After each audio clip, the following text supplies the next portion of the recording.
Hello, welcome to Rob, Ryan, Red, the Wrexham podcast brought to you with Red 10 People Development. We're 2 months into the new championship season, so on today's podcast we caught up with the Athletics Wrexham reporter Richard Sutcliffe, Sooty, to discuss what we've seen so far, what we've liked, what we haven't liked, the standout players, and what to expect from Wrexham in both the Championship and the Carabao Cup across the rest of the season. As always, you can get in contact with us, robryanred@gmail.com, and on our website there's a Contact Us button there. Thank you very much for all your correspondence. We'll read some of those out on next week's show, we promise. But for now, let's get on with the chat with Sooty about Wrexham's season so far.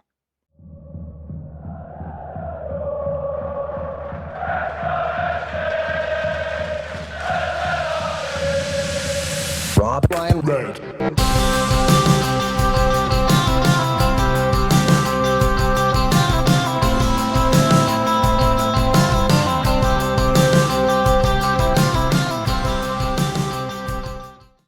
So, Sooty, you join us 2 months into the new season. Before we look at what we've seen so far, should we start at the racecourse Friday night, Hollywood Derby, Wrexham versus Birmingham? You put it quite nicely to say, look, there was a massive gap between these two sides last season. Wrexham have closed that gap. Yeah, definitely. Obviously, the home game was a tight one. You know, the 1-1 back in January. But across the season, you know, if you finish 19 points behind somebody, then there's a bit of a gulf, even if you finish first and second. And you know, people said to me, oh, well, Wrexham have spent all this money this season, you know, and they're only wherever they are, 18th, I think, at the moment, we're 15th. And I said, well, yeah, but that's because, to me, Wrexham didn't have the second best League One squad. Obviously, Birmingham had it by a mile. But Wrexham, I think, you know, you look at Huddersfield's squad, you look at Bolton's squad, you look at Wycombe's squad. Were they stronger, or at least on a par with Wrexham? Possibly. So Wrexham obviously come from lower down, and that's why they've had to spend this money to get where they are, sort of middling Championship. But that shows how big that gap was before. But I don't actually think they were the second best squad. So they've had to spend that money. Birmingham were way above them last season, even though it was first and second. But Friday night, obviously, Wrexham were hanging on, I thought, second half. But first half, you know, Lewis O'Brien has to score that goal. You know, it could have been 2 or 3. It should have been 2, could have been 3. And then it doesn't matter how early Birmingham score in the second half. They don't come back from that, but unfortunately it wasn't. And Wrexham were hanging on at the end. But, you know, if you looked across that game, I don't think there'd be many Birmingham fans who'd say they deserve to win at all. You know, I think a draw was a fair result, just as it was at Leicester on Tuesday night. It's becoming the new sort of go-to scoreline, isn't it? The 1-1 draw, which in itself is kind of credit to Wrexham that they're coping at this level and not getting turned over, maybe not concede the same cheap goals to an extent that we were at the very start of the season. I know there's still some errors there. And I think, would have been happy with a point beforehand, was quite disappointed with one by full time, which again is credit that we've managed to take Birmingham quite close there, and again could have gone 2-3 ahead at half time. What do you think the mood will have been from the Wrexham camp? Do you know what the mood was post-match? Was Parky annoyed with what he saw from his side? Did he see it as a missed opportunity? Because whether we like it or not, we've still not won at home in the league this season, and that would have been lift-off, wouldn't it, in the Hollywood Derby? It would, to coin a phrase. The mood was okay. You know, there was, it'd been a decent week. You know, 3 1-1 draws against 3, you know, good teams. You know, Leicester in the Premier League last year. We all know about Birmingham, and you know, and Derby only came up, I know, a couple of years ago, but you know they've started okay, and you know they're a big name as well.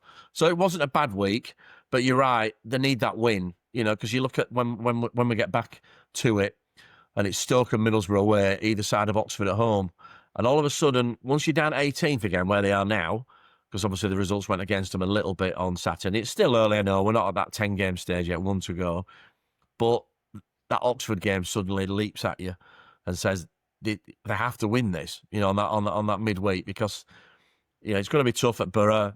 You know, I know they lost at the weekend, but I think, are they second and Stoke are fourth? That's a tough return, and everything then looks at that, and that's the one thing you don't want in the Championship, is that it starts getting pressure. You know, because I maintain this season is about mid-table, and if you are mid-table in the Championship, you have a run in March, you might sneak up top 8. Top 6, who knows? But for me, it's about just hanging around that mid-table, which might not sound very exciting, but I think it'd be a big achievement. But what you don't want to do is get dragged in. You know, we saw the nonsense that happened outside the club when they slipped to 21st after, what was it, 5 games after the QPR game with that nonsense report on TalkSport. That sort of thing will happen just because Wrexham bring clicks. So what you don't want to do is give people that excuse. You know, like I say, if they came back and got 1 point from the next 3, or even if they drew all 3 games again, a point a game won't keep you up. Not in this league. It will in the Premier League, but it won't in the Championship as a rule, unless there's obviously big points deductions, which is probably going to happen to Sheffield Wednesday. Leicester might lose some points, but I don't think they'll be down that end. But they need, I just wish they could have got a win, and they deserved. You know, they could easily have won any of those 3 games for me in the last week. But obviously they got 3 draws, which is good, nice and solid. But I just like that win just to. I won't say settle everyone down, so nobody at Wrexham's bothered, but I'm on about just to keep the outside noise at bay, because that is going to be a problem this season, as we saw after that rubbish that came out after the QPR. And let's face it, QPR was bad, but it wasn't bad enough that them sort of discussions were being had. No, and again, the way this season's gone, QPR might end up being that surprise team who push for the playoffs. You know, in isolation, it might have been a disappointing day, but by the wider context, you might say, "Oh, fair enough. QPR came and beat us at home. We were poor that day, and it was still, just 3-1." And you mentioned there as well, so how big that win after the international break could be, because again, some people outside might say, Wrexham, 3 really good draws there against 3 good teams. Lots of positives to take.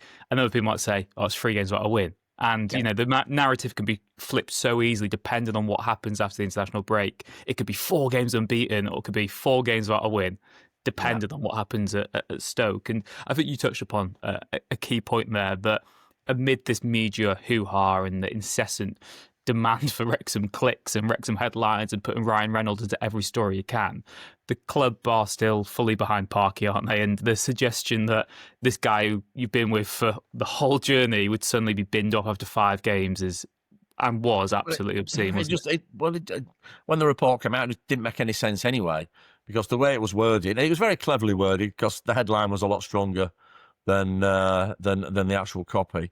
But it was saying, conversations have been taking place. And this came out about 15 minutes after that QPR game.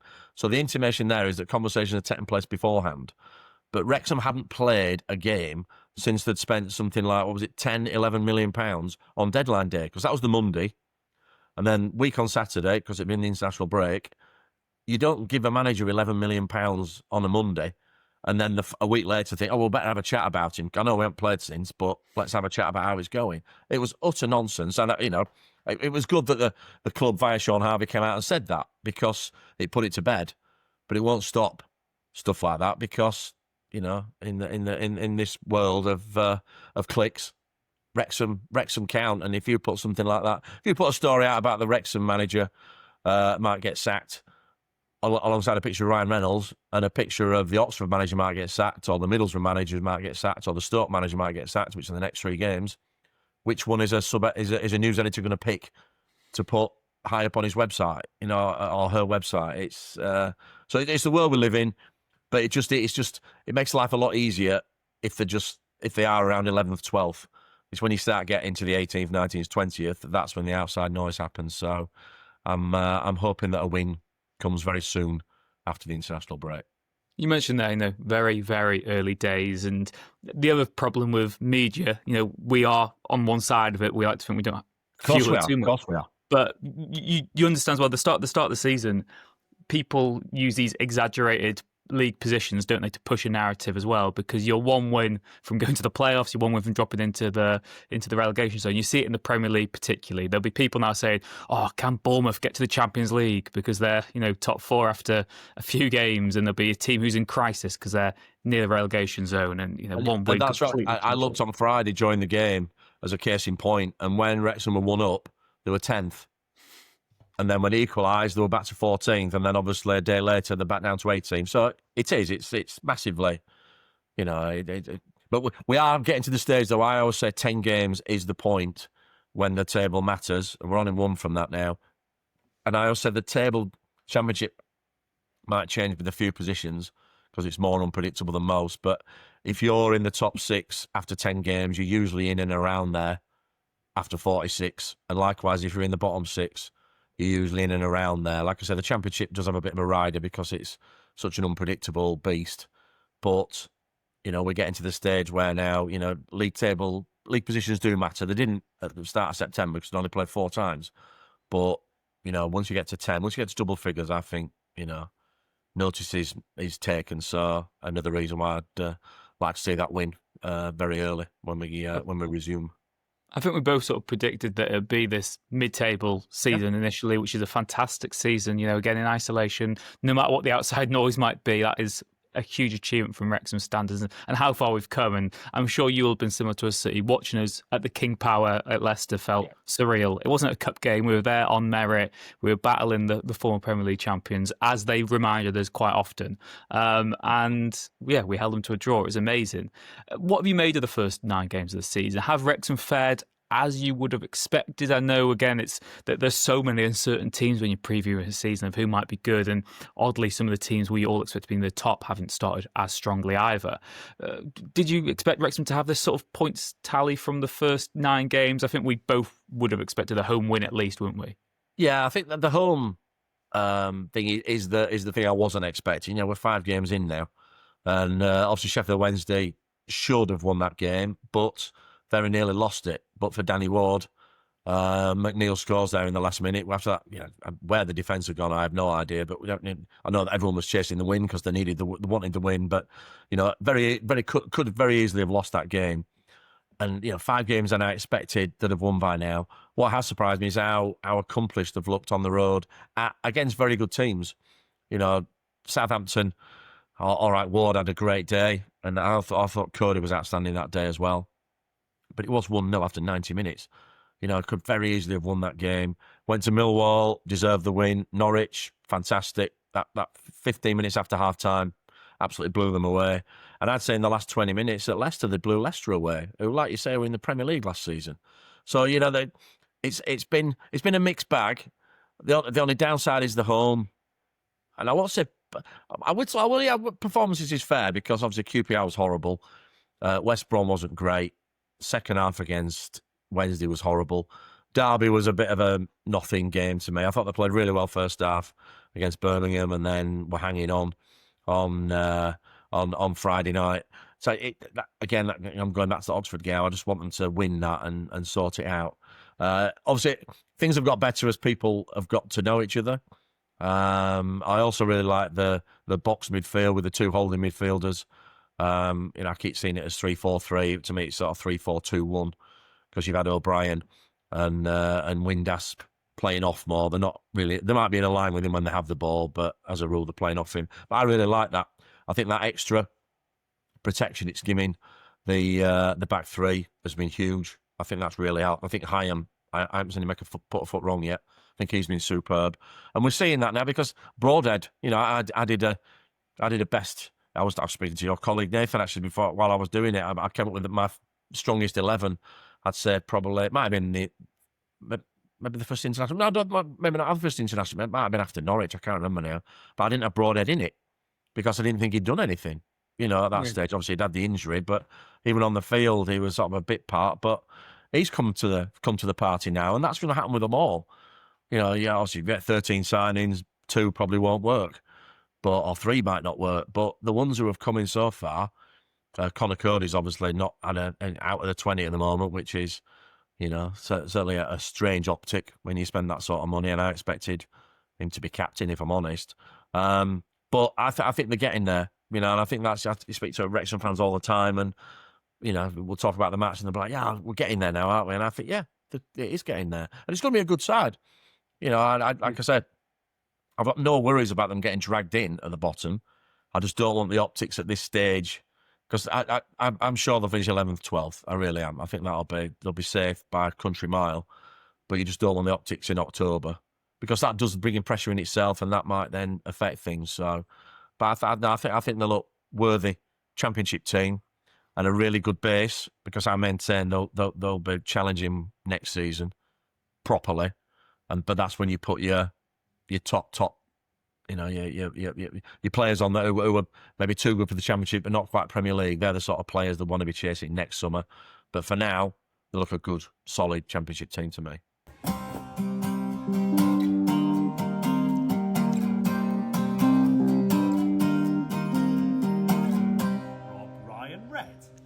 You make a good point there as well, Sooty, that as impatient as we are as football fans, you've got to remember this is a completely new group, and it gives you similarities of Phil's first season in charge. I know you weren't covering us as closely then, but until Ollie Palmer signed, things didn't quite function. The first 6 months, we were very disjointed, people just trying to work out the system, how those bonds on the pitch worked, the responsibilities, who covers for who, what do my other teammate, how do they want the ball, where do they want what areas do they play in, what are their weaknesses, what are their strengths, and does feel like these first few weeks of the season, we've just been figuring that all out. The team's been, like you said, evolving a little bit as well. If we ever get to see Sooty's strongest 11, who knows? I mean, I've scrapped it now. I mean, I'm Broadhead's in now, so.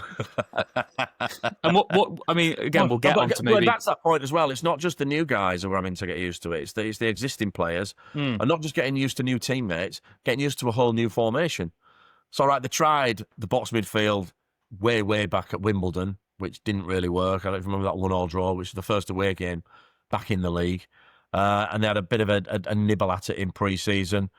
Obviously, they finished the season with, basically, it was 3-5-1-1 last season. But it's evolved to have two playing off, which is obviously, you don't sign Windass and Broadhead not to play in both. And I can't wait to see that. I think O'Brien's done well, but as we've seen, he's not a finisher.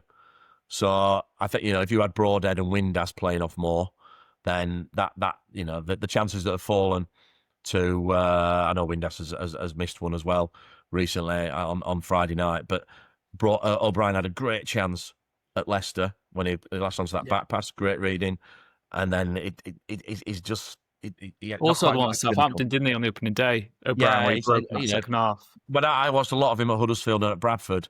And he's a midfielder. He's not really been a number 10 or playing off a striker like that. Though I think he's done really well. Obviously playing every minute. But but people like Max and George Dobson and Arthur when he's in there and James McLean when he's in there, they're having to get used to a new formation.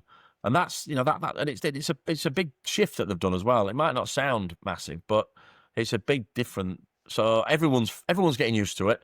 But there's signs that they are getting used to it as well, and I think it's going to be, it's going to be relentless when we start again, which is what the Championship is. Because I think it's Saturday, Tuesday, Saturday, Wednesday, Saturday, Tuesday, something like that, and then Saturday before the next break, including the cup tie, obviously against Cardiff. But I expect it to be a good month, as tough as it starts with those Middlesbrough and Stoke away games.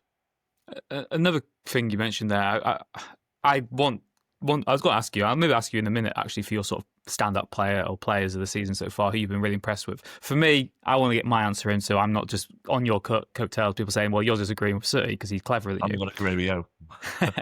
For me, it's George Dobson. I've been blown away with what Dobson's done this season. There were doubts over him last season. He lost his place in the team. The last sort of 5 games of last season, he was integral. I think to Blackpool away, he's pinging passes that I didn't know he was capable of. He was excellent. He really proved himself, and he's had this step up now, Dobbo, and he's on that sort of tightrope where he knows one mistake, he's out of the team. So he's got to be perfect. Other people have proven themselves at Championship level. He never has, and he's doing an incredible job there. By virtue of the fixture schedule, we're probably not, as much as you and I asked for our strongest 11s, our best, here's the 11. Managers very rarely get to play their strongest 11. And it alters depending on who you're playing against anyway. What I want to ask you then is, if we're saying that it's Kiefer Moore up top, we know that, he is the guy. And then maybe it's a selection of Broadhead, Windass or O'Brien as the two behind him. You've got 2 of those. And then holding midfield, you've got Sheaf and Dobson or Rathbone when he's back, or O'Brien as well. I mean, what do you think the makeup of that midfield's going to be? I agree with Dobson. I think he's been so. I'm just writing a piece on him and Max as well, because I think they've both stepped up. Amid all these, big money signings that they made. The 2 of the 3 guys who played every single minute were promotion heroes last season. Obviously Max has come all the way. His league debut was under Phil. Phil's very first game. But it's so tough. But as you said, it's very, very rare you can play your greatest team. You're miles too young to remember the Don Revie team at Leeds. But there's a classic if people they can recite it. They can do it with the Man United team in '99, but this Leeds team, which everyone talks about as the great Leeds team, it played together once, and that was against Mansfield in the FA Cup because it just the balls never fell in that right. That Paul Madeley isn't in that great Leeds team because he was the ultimate utility player. He played all over, but he made something like 700 appearances for Leeds, so that shows that he couldn't get in it, but he played in that era. Man United, you'll think of that '99 European Cup winning team, very rarely played together. If you went for the classic Giggs, Beckham, Scholes, Keane, it barely did. So that's just an aside for Wrexham. If I'm looking at my best one now, I think, yeah, you're right, more up top. You've got to play Windass and Broadhead behind. Much as I've loved Dobson, I think Rathbone's fantastic. If you're picking a team, I think O'Brien's a fantastic footballer and the energy he gives. He plays alongside Sheaf for me. And you've obviously got Kapori, Kakachi. At the moment, Hyam's not put a foot wrong. He's got to start in the middle. Max and Doyle. I think Brunt's been superb. But for that goal that he gave away against Leicester, Doyle I thought looked really good, particularly first half. His passing superb. And in goal, I'd say Danny Ward. I think it's not quite happening for me. He's made some great saves. Don't get me wrong, but his confidence doesn't quite seem to be there. And I think, Danny Ward, a little bit maligned in some eyes, I keep seeing criticism of him. Maybe that one goal against West Brom, he could have kept out. But otherwise, I thought he was superb, before we getting that unfortunate. New Jay Rodriguez, maybe. Yeah, well, that's the thing, but that's the fantastic. You look at I know he's not even in the 25, I know, but the options that they've got, that's why they can cope with the next month when they are playing every midweek and every weekend, because you can't just go with the same 11. It's gonna change, and that's another reason why I think they're in really, really good health as a squad, because they also seem to have found that sort of strength of character as well. That because you speak to people behind the scenes. I had a long chat with George Dobson after the game on Friday. I says, well, is it like it was before? And he says it is. Yeah, it's amazing how they've come in, and everyone is. It's the same spirit that they had last season when even though a lot of them have left. So yeah, no, they're in a good place. And like I said, that strongest 11 may never play. And at the moment, you can't drop Dobson. Obviously, Rathbone's coming back, absolutely fantastic, deservedly Player of the Year. What fantastic options there. And Matty James, let's not forget that 25 minutes he played at Leicester. God, it was like he was back playing for Leicester. So you saw the reception that he got when he came on. They absolutely love the fella. And you saw why on last Tuesday night.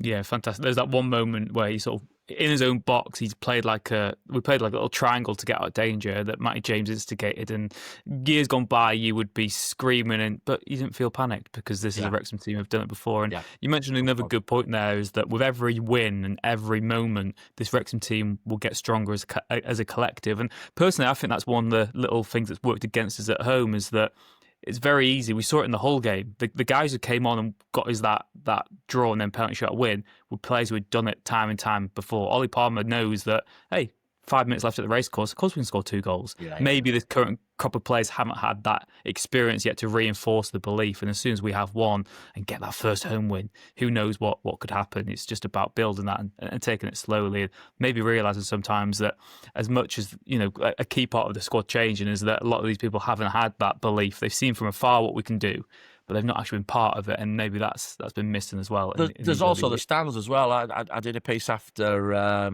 the Derby game on Kabore.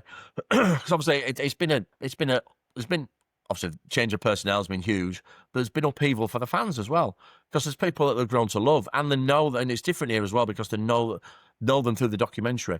They've watched Paul Mullin, with his family. They've watched Ollie with his family. They've watched, all these guys who've been an integral part and given such a happy time.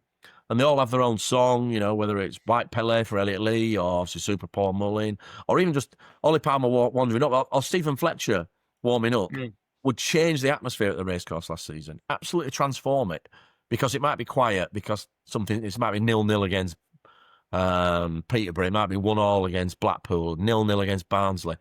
But Stephen Fletcher warming up, the tech ends up, they're singing his name and everything like that.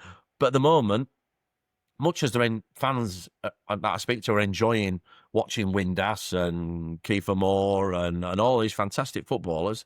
They don't really know them, and they haven't got the songs yet. Kabore, that was the first one when he because obviously he got substituted and he went in front of the tech end, 10 minutes to go, up every single one of them singing. You know, I haven't got a voice for singing. I'm not like this, but you know they're all singing his name. Then he moved round into the Mall Road, exactly the same, and we need that. We need that because Italy, apart from in the League Cup, isn't anywhere near the 20. So you need those players that when times are hard and, you know, Birmingham are pouring forward and, you know, you don't know which way to turn.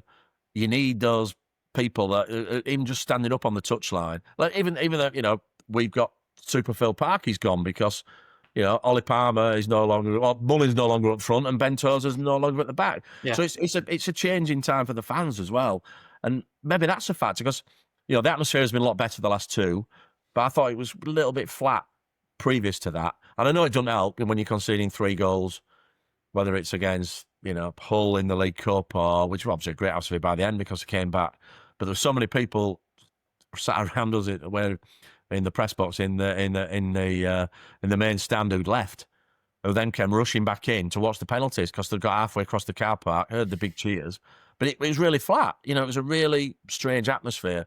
And it's been a little bit of that. But again, that'll change because the fans will get used and they'll get new heroes and new songs will come up that everyone knows. And it's just a transitional time. You know, it really is. And, you know, it's getting there. Like I said, the atmosphere's been a lot better the last two. It's helped when Cabot, it's helped how exciting he is anyway. But when he gets the ball, you know, people are on the feet and, you know, they can chant his name. So it's, you know, it's getting there, but we're all just, you hit the nail on the head, when you said we've just got to be patient. Yeah. Again, there's 2 really good points there. One of them on atmosphere is that we've gone to Norwich, gone to Millwall, gone to Leicester. The home atmosphere there has been quite quiet at times as well. Credit to how we played, but if you're not watching your team play good football or being in control of the game, sometimes it is difficult to get behind them. And I think you've made a great point there that essentially we don't have songs for many of our new players, and that will come with time. But I mean, how Max doesn't have a song yet is crazy, isn't it? Yeah, his surname doesn't quite run though, does it? That's the problem. Yeah. It's, you know, the George Dobson one I love, but it's a bit slow. Do you know what I mean? It's not one that gets you all off your feet, being like, "Wow, this is sort of rousing." And we just need to maybe that's how we'll feel at international break. We'll get our Wrexham chants. Somebody sat in the bedroom somewhere coming up with a load of songs. I like that. Although every time myself and Nathan, is that what your colleague's doing now? Is Nathan sat at home now doing it? Yeah, he's actually he's flown out to a choir group, and he's gone to Patagonia himself to try and see the results. Against, against Oxford next week it's going to be the first sung podcast. Nathan Salt from start to finish. I'd pay good money to watch that if Nathan's doing that. Yeah, thank you very much. But again, if anyone's listening has got a chant they'd like us to read out or maybe even try to sing next week, do get in touch, robbrianred@gmail.com, or let us know in the YouTube comments below. That will be maybe we'll get Sooty back on as well to do his own hymn sheet. We'll see. Yes. See, I don't know how many likes we'd have to get on this video for that to happen. It would be an obscene amount.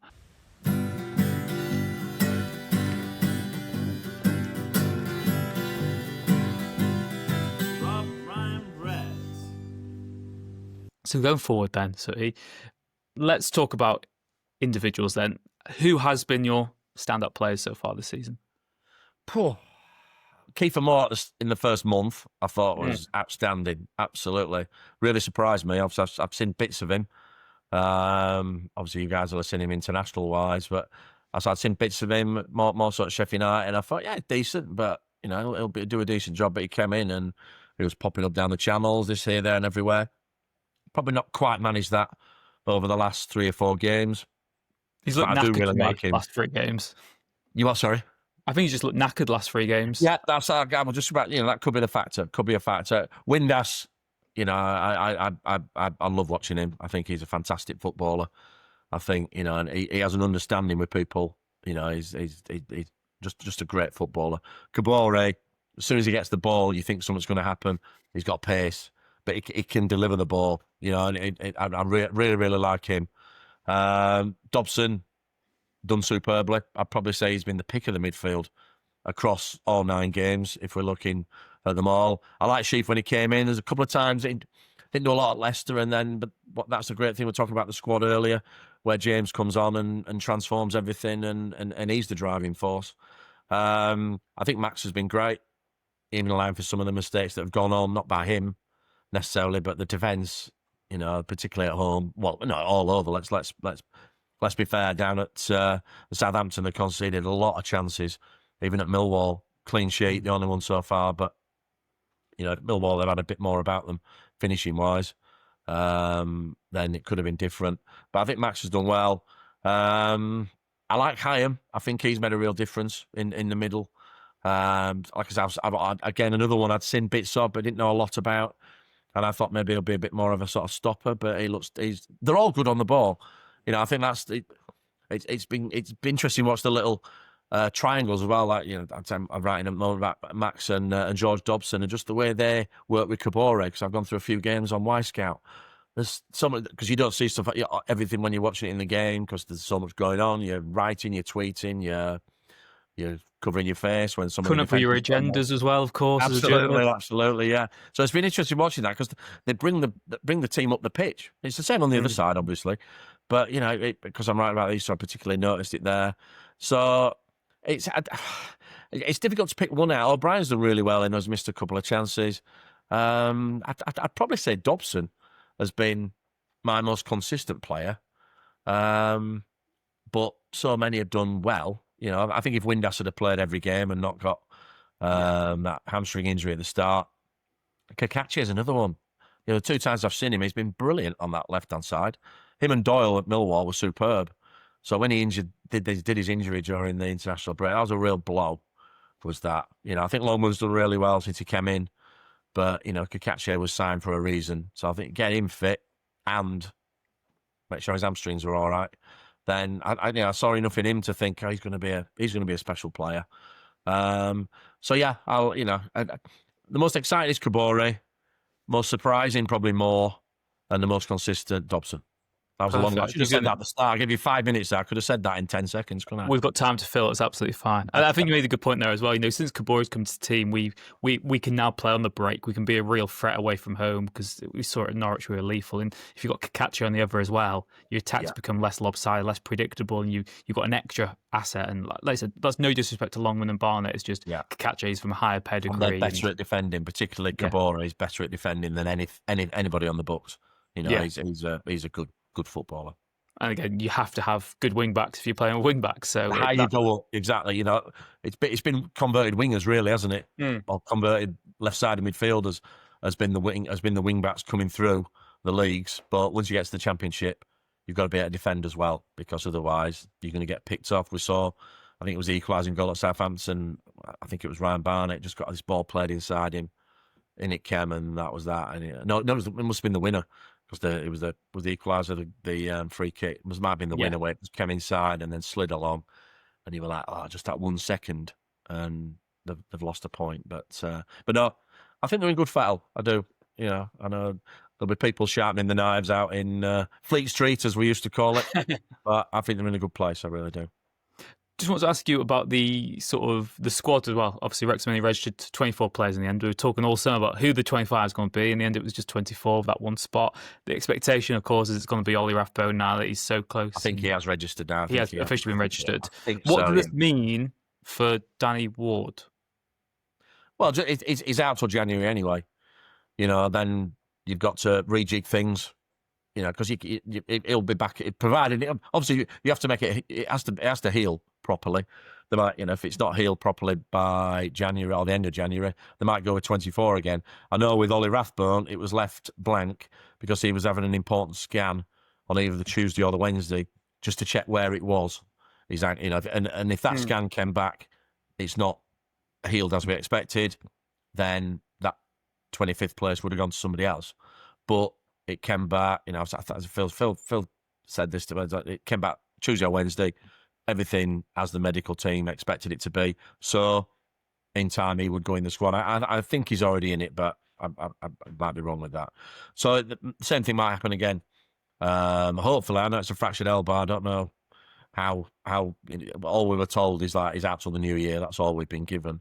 But if he's fit again, he's back in, for me. Callum Burton, I thought, had a great one against Reading. I thought he might have come into the team if I'm fair, if I'm honest. Though Arthur then, was it Derby? There was a double save he did. I think it was against Derby. It was fantastic. The second one particularly. So you thought, oh great. So he has made some good saves. It's just he's obviously unsure with his decision making and his kicking. So that which is the higher you go again, which I presume why they brought Danny Ward in, because he's safe with his feet. He knows what he's doing. So yeah, I would have thought it'd be the same thing. If he's not quite fit in January, then they maybe leave a spot open. Excuse me. Or if it's not worked at all, then they go with what they've got. It's you look at people like that, Andy Cannon, not in there. But Elliot Lee got in, but he's nowhere near the 20, or he's not in the 20, not nowhere near, that's not fair, not in the 20 at the moment. He can't be pleased with that, playing once a month in the League Cup. So things will happen in January. There might be more signings. It's always building, is this club now. It's not something that stands still. So, there'll be that gradual, I don't think it'll be a big evolution in January, but it will evolve a little bit. Can I ask you as well about the League Cup then? Obviously, we've got this massive game coming up, which is going to... I mean, we will be worthy of all these sort of clickbait headlines that week, I suppose, because it's going to be such a fascinating contest and a lot on the line. Cardiff going well, I know, and they'll be right up for it. It's the role reversal of when we went to play Shrewsbury in the sort of FA Cup a few years ago, and we were the plucky underdogs that day, and we were noisy by the end of it, and it's going to be horrible to watch from a sort of fan's perspective to a degree, I think, just because there's an expectation on us to win. I don't like going into any sort of clash like that with an expectation to win. There you go, though. That's going to be more and more of a thing. You play League One teams, you're expected to beat them. But I'm glad they got this draw. I know a lot of people I spoke to afterwards, including Phil, he wanted a big draw because that's not something that the owners have had yet. But I was like, no, go as deep as you can. To ask you that. Somebody at home again from a lower division. Reading came and they were the better side first half, but gradually wore them down.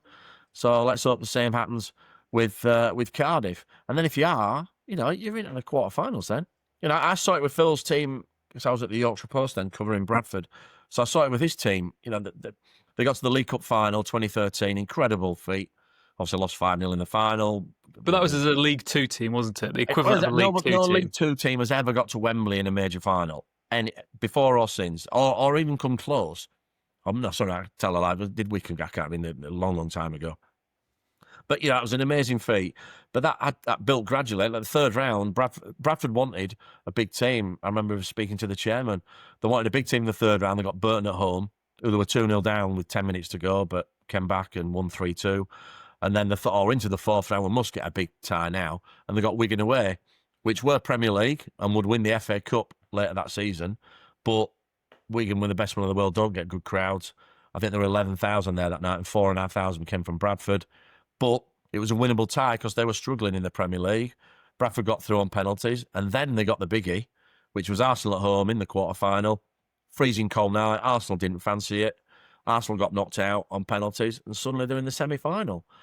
There's a because I always thought this season will be a mid-table. You can dress that up, and I think we've got to remember we've got a documentary to sell as a football club as well, haven't they? So you can dress that up with a bit of jeopardy at the end of the season. If can they finish 14, 13 because it's the highest ever? I think we've discussed this before, so I think that's a worthy thing.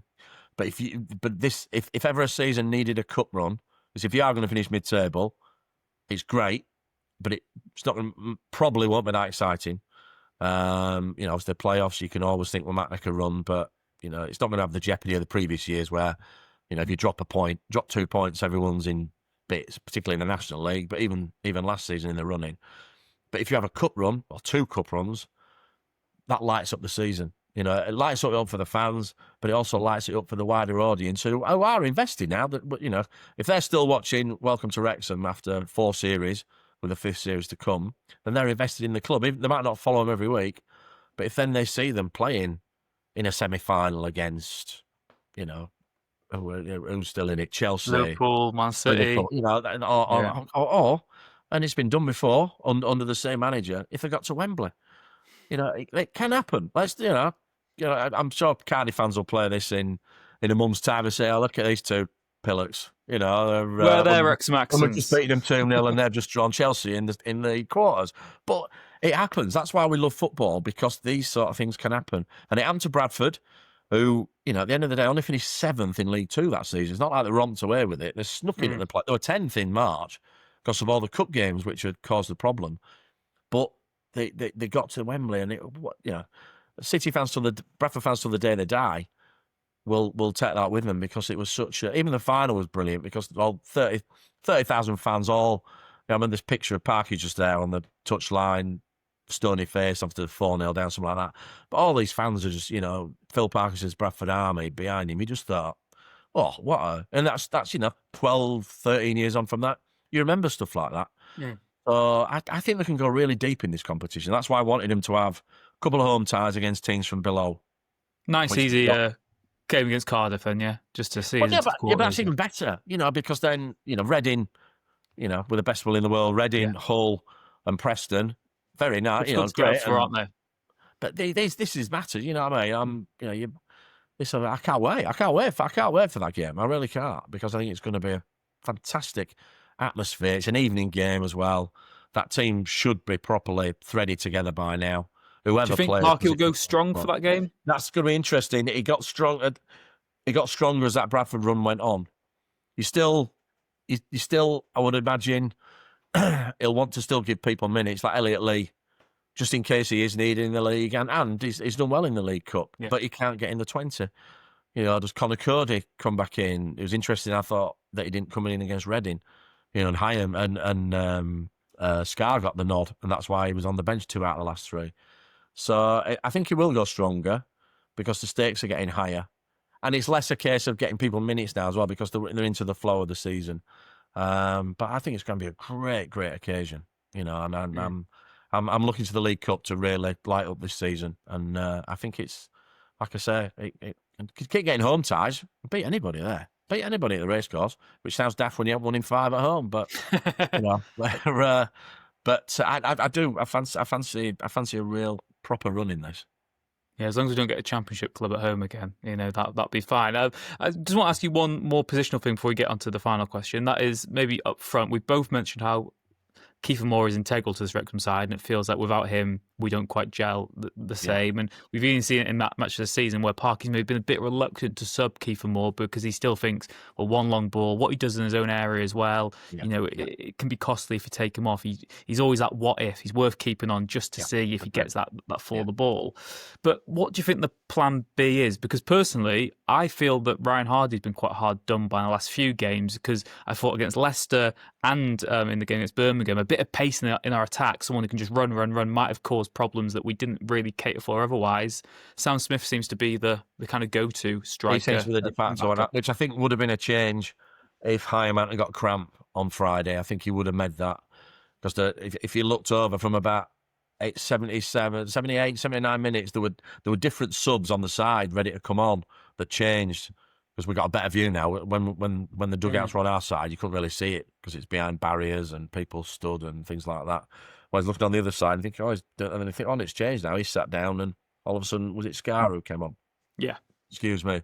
So yeah, it seems to be that Smith is the sort of the de facto option when you want to change things. But like I say, it's a lot to ask Kiefer Moore to keep going, because he's going to be keen this international break as well, so he doesn't get a break.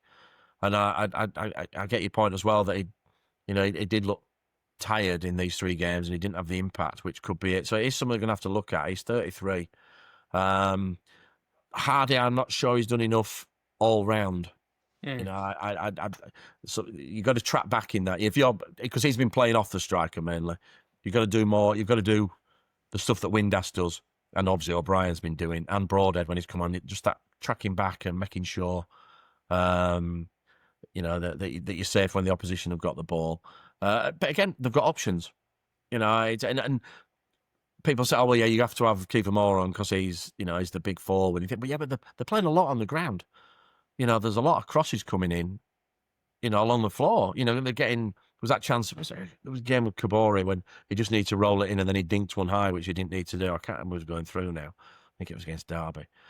So there's options there, and I think more his defensive work is important, as was Ollie Palmer last season. If you ever looked at Palmer's stats, I don't think anyone, including the centre halves, cleared as many set pieces from inside his own 6-yard box as Ollie did, and Kiefer Moore is doing exactly that. And so when he goes off, there is a problem there. So maybe that's why he's being kept on. But no, it just seems Kiefer Moore's he's going to have to play and play and play. But I do like Smith. I think Smith's, when he's come on, I think he's shown enough to play that role, because, like I say, it's not a whack it long and knock it down to feed off any, at all. It's, they're playing decent football when you look. There's decent triangles all over the pitch. And so, yeah, it's more just seems to be the thing. But, I do like Smith. I think his time will come. Right, final question then. You've already kind of teased your answer. You basically already given it anyway. We were saying mid-table at the start of the season. 2 months in, what do you reckon for the rest? Yeah, I think they'll finish 11th, 12th. This being the Championship, if you're 11th, 12th in March and you win 3 games in a week, you're in the playoff reckoning. So, I think that'll keep. I don't expect them to have any problem. To be honest, I think they're a really good Championship squad now. Not just a Championship team; they're a Championship squad. If you'd have played with the League One squad from last season, I think they'd be struggling. I think they'd be in that wouldn't be easy. But I think they're in good fettle, and I think they'll be 11th, 12th, and then I think they'll just get that icing on the cake players, maybe a couple, just who are the ones that make the real difference at this level. They'll cost money, but and then I think they'll be ready to really push next season, and I think it will be a top 6 challenge next season, maybe even more. Obviously, a lot depends on who comes down and things like that. But what I will say is it's quite an open Championship. There's no Leeds or Burnley this time, so I think everyone is going to beat everyone. You've got teams at the bottom. Even like Sheff Wednesday, who are going to get a points deduction, and we can see that coming a mile off. But as we saw for 45 minutes, they were outstanding. At Wrexham, they've gone to Portsmouth and won there. They were very unlucky not to get something from Leicester. So even there, when they've got about 13 or 14 players, even they're competitive. Sheffield United will come again. They ain't going to be down there. So it's going to be they could slide up and down like they have done. Like I said, they were 10th at one stage on Friday night, and now they're 18th. And there might be a bit of that for the next couple of months, but I think they'll settle down in 11th, 12th, and I think that to me is a very good season and a great platform to build on for the Premier League push, which is coming. There you go. Then you've had it here first. 11th this season. We're going to win the Carabao Cup, and it's promotion to the Premier League next year. Sooty, thank you very much as always.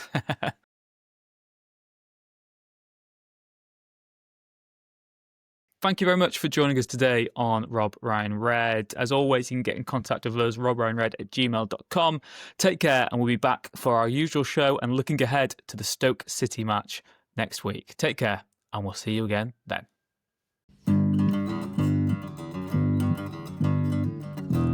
The Wrexham AFC podcast with Nathan Salt and Rich Bay.